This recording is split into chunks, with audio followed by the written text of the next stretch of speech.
Back from the commercial break, I'm still with Associate Professor Mugisha David Begumia, the Associate Professor at International University of East Africa, and myself, Dr. Joseph Tindeba. We continue the discussion entitled Resolving the East African Regional Socio-Economic Challenges. And we are ending up our show by having an insightful recommendations proposed to you outside there, the policy makers, and also in our dialogue talk show, we're looking at what can we pick and what can we leave out that may not work. But at the end of that day, the authority remains with those who are managing the power and the resources too. The power and the resources. For us, what we are managing is the intellectual power. And the intellectual power, it stops at those who are supposed to receive and maybe use it for the best. We are going forward, and thank you, Prof. Really, we had a good time with you. I will make my final comment after. There was referring to a number of some of our historical fathers of the nations that I admire. There are some which I leave a question, like the late president of Libya, I leave a question mark, because the distribution of resources, much as we need to package our democracy in a better way, but should have the element of respecting the power of citizens, respecting the citizenry. You may always be saying you are cooking the best food as the mother at home, but allow your daughter either also to make a supplement. May you also say, Mommy, today let us bring some green vegetables. They have been missing and Dad likes them. I'm giving that, I'm a family person, I remember such. And it may contribute another, extra mile of how there can be peace, joy at home. In other words, I do not support dictatorship at all.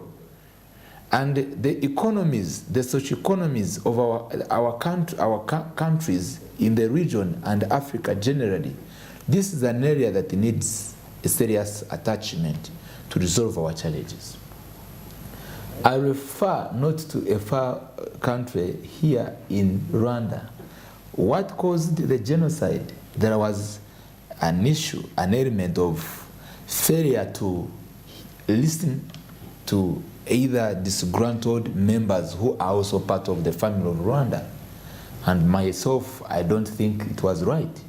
And these days, because indeed we embrace what they're embracing, we no longer want to talk about those tribal differences. All of them, they were nationals. Why should we say, those ones, let them be where they are? Dictatorship-related aspect that caused socio-economic challenges here in this country, neighborhood, Rwanda. Rwanda could be far.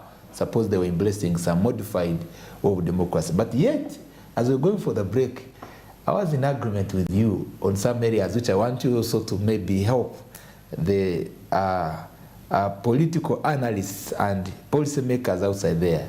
I also believe our democracy of Uganda, comparing to other countries, Ghana does it well. It's one of a good reference. The way how they change their leadership, but again the way how they allow decision making to be undertaken.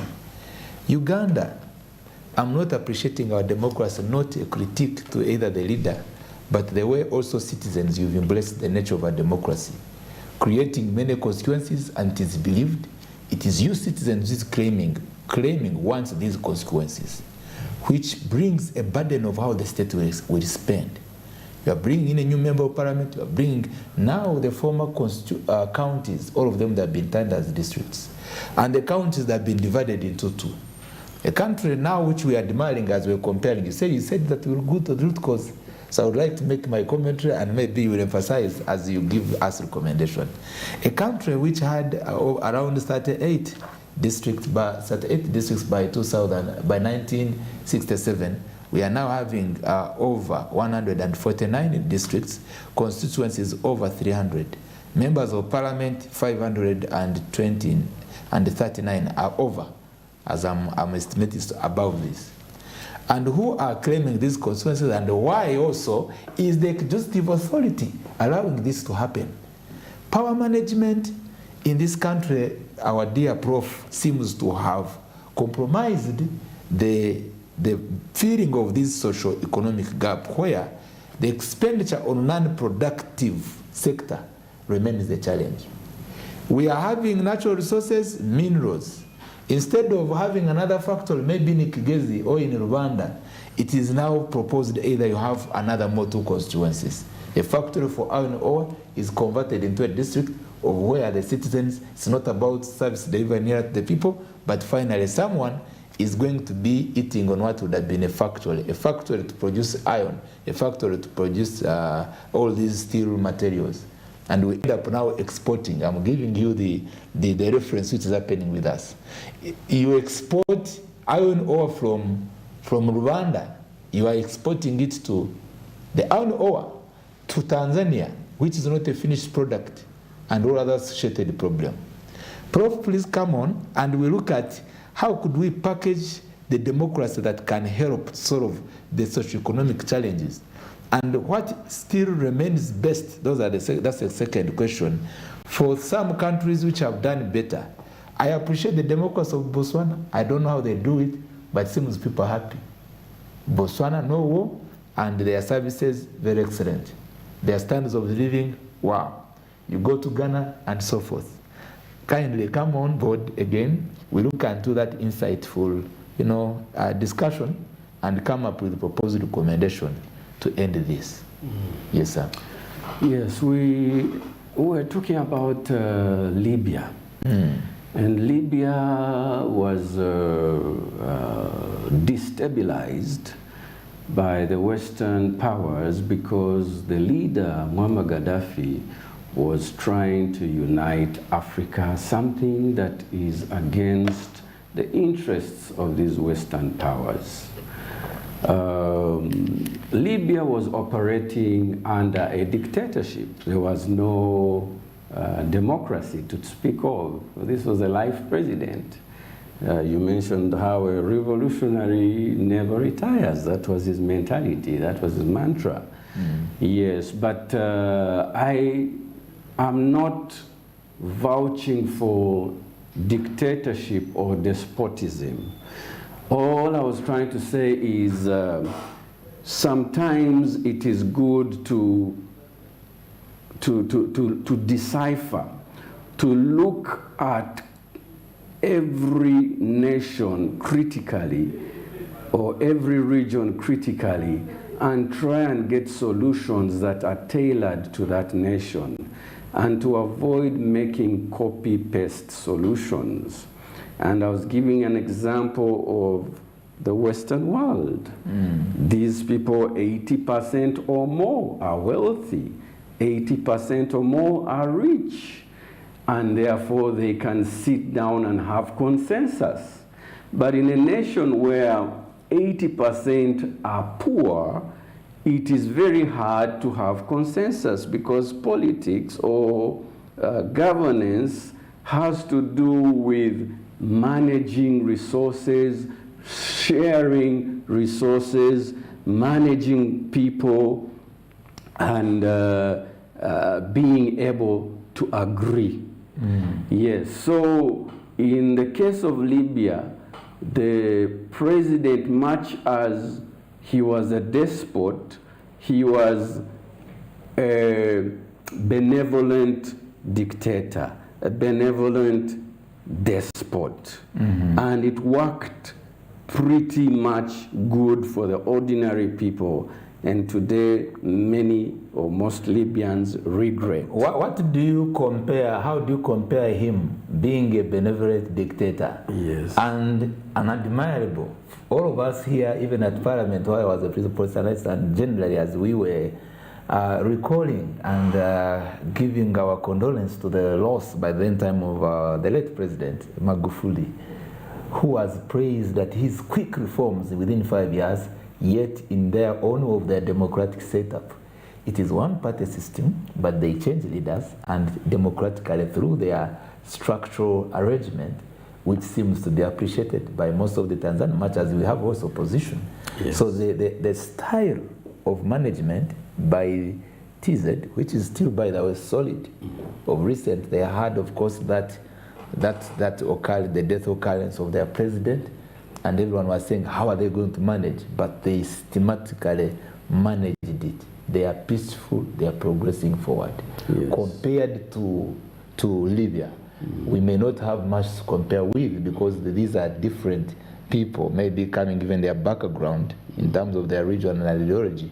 But I do believe there is something to copy from that. Yes. Now for our brothers in Tanzania, I think they are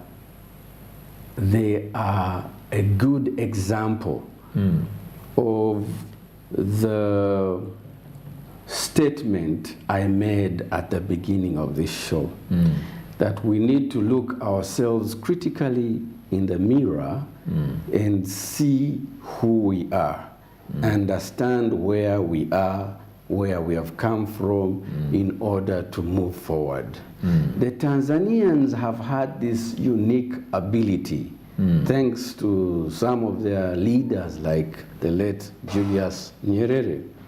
They had this ability to look at themselves and to identify who they were. They had gone through a brutal colonization by the German and then the British. And now, when they became independent, they were very wary of anything from the West. They used to say, we are not pro-East, we are not pro-West, we are pro-Africa. And Julius Nyerere came up with the Ujamaa system. Ujamaa means family. Jamii coming from the Kiswahili word family. So the Tanzanians began to look at themselves as, first of all, Tanzanians. But now, going forward, and as you come up with the recommendation, yes, I am learning a lot from your submission. What have we Ugandans decided to know, to position ourselves of who we are? The other day we are praising the Chinese, another day we are praising the Russians, another day we are skeptical about the Americans, another day we are saying, yeah, we are ready to go with the Americans. What exactly, who are we? And even in terms of our ideological inclination and economic standing point, it seems that those are some of the areas which we need to bridge, and identity seems to be important. Yes, identity. So once we identify who we are, then we are able to deal with the problems, the challenges, and then move forward. Would you recommend what Africans, either per sub-each region, now that we are completing, how we should identify ourselves in giving us, to have a better platform and focus of resolving these socio-economic challenges? Yes. What should East Africa do to identify ourselves in ending this? Yes. What should maybe those of the South, those of the West, and maybe we have that point of view as we close our program. Okay, so a lot can be done. Uganda, for example, we are part of the East African community. And there's been a lot that has been done in bringing these nations together. We are even embracing Kiswahili, so that we can identify ourselves as a single people who are speaking the same language. So these are steps in the right direction. The emphasis should be on the continent. What ECOWAS is doing, what SADC is doing, what the different regional blocs are doing, all are part of a big puzzle, which is the African continent. The ultimate solution will be for Africa to unite as one and be able to speak at par with the different other global players. Yes, and this will not come easy, but we must walk that direction. How long may it take if we make a prospect? How long will it take? I've seen some signed protocols and agendas, Agenda Africa to 2050, Yes. We have this one of East Africa to 2040, to 2050, to 2060. Yes. And what should be done? How long it will take will depend on how Africans will respond. Shows like these are supposed to open up the minds of people, decision makers, policy makers, so that they will be able to do things that are of service, not just for the citizenry of Uganda, but for the whole of Africa. Changes must be made in every direction. Yes, it is not something that has got a magic bullet. No, we cannot say do this and don't do that. Every area must be addressed together.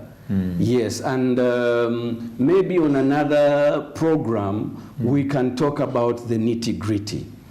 About things like land.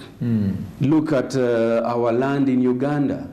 Our land in Uganda, the Ministry of Lands is financed by government 1% of the budget. 1% of the Ministry of Lands budget is financed by the government of Uganda. 99% is financed by donors, by partners, by foreigners. So what do you think will happen to the land policy? Where is the direction of land in Uganda? Isn't this similar for the rest of Africa?